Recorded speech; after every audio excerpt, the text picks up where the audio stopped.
छत्रपतींचा विचार म्हणजे। मित्रों, आज हाल ही में जो कर्नाटक और महाराष्ट्र राज्य के बीच में सीमा को लेकर विवाद उत्पन्न हुआ था, इस विवाद की समाप्ति और इसके संविधान सम्मत मार्ग के लिए मैंने महाराष्ट्र के मुख्यमंत्री, उप मुख्यमंत्री और कर्नाटक के मुख्यमंत्री, गृहमंत्री और वरिष्ठ साथियों को आज यहाँ पर बुलाया था। दोनों पक्षों के साथ भारत सरकार के गृह विभाग के ऑफिसर की उपस्थिति में बहुत अच्छे माहौल में बात हुई है। दोनों मुख्यमंत्रियों ने सकारात्मक अप्रोच रखा है और कुल मिलाकर इस बात पर सहमति हुई है कि डिस्प्यूट के रास्ते और डिस्प्यूट का समाधान लोकतंत्र के अंदर रोड पर नहीं हो सकता, संविधान सम्मत मार्ग से हो सकता है। तो अतः कुछ फैसले हुए हैं जो मैं आपको बताना चाहता हूं। सबसे पहले, जब तक सुप्रीम कोर्ट का इस बारे में निर्णय नहीं आता, कोई भी राज्य इसके बारे में एक दूसरे राज्य पर क्लेम या तो डिमांड जनरेट नहीं करेगा। दूसरा, दोनों राज्यों के मिलाकर दोनों ओर से 6 मंत्री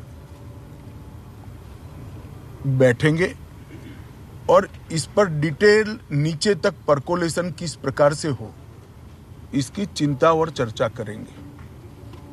छोटे छोटे और कई मुद्दे भी हैं दो राज्यों के बीच में,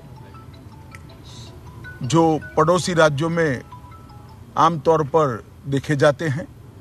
ऐसे मुद्दों का निवारण भी ये 3 मंत्री दो ओर से जो है वो ही करेंगे।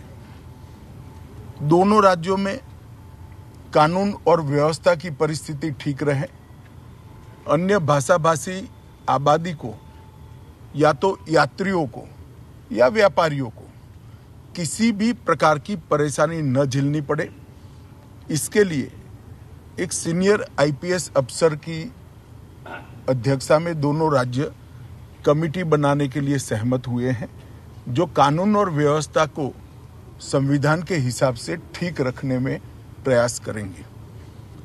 जब मामलों की चर्चा भी हुई तो ये भी ध्यान में आया है कि पूरे मामले में फेक ट्विटर ने भी बहुत बड़ा रोल निभाया है। कुछ फेक ट्विटर्स सर्वोच्च नेताओं के नाम से जनरेट किए गए और इसको फैला दिए गए हैं। और ये मामला बहुत गंभीर इसलिए है कि इस प्रकार के ट्विटर से दोनों ओर की जनता की भावनाएं उद्वेलित होती है और घटनाएं जन्म लेती हैं। तो तय हुआ है कि जहां जहां भी इस प्रकार के फेक ट्विटर के मामले सामने आए हैं, वहां पर एफआईआर रजिस्टर की जाएगी और जिन्होंने किया है उसको भी जनता के सामने एक्सपोज किया जाएगा। तो एक बहुत अच्छा, एक प्रकार से सर्वसम्मत निर्णय आज की बैठक में हुआ है।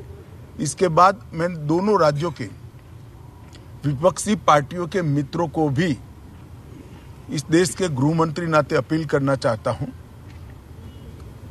राजनीतिक विरोध जो भी हो, जो विपक्ष में बैठे हैं सरकार के सामने राजनीतिक कार्यक्रम ले सकते हैं, परंतु दोनों राज्यों की जनता के हित में और दोनों राज्यों की बॉर्डर पर अन्य भाषाभाषी जो लोग बस रहे हैं इनके हित में अब इसको कम से कम राजनीतिक मुद्दा न बनाया जाए। एक कमेटी जो बनी है वो कमेटी की चर्चा का आउटकम और सुप्रीम कोर्ट के फैसले का इंतजार किया जाए।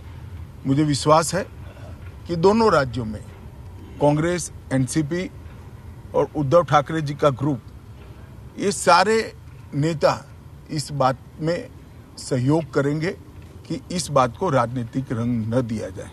धन्यवाद।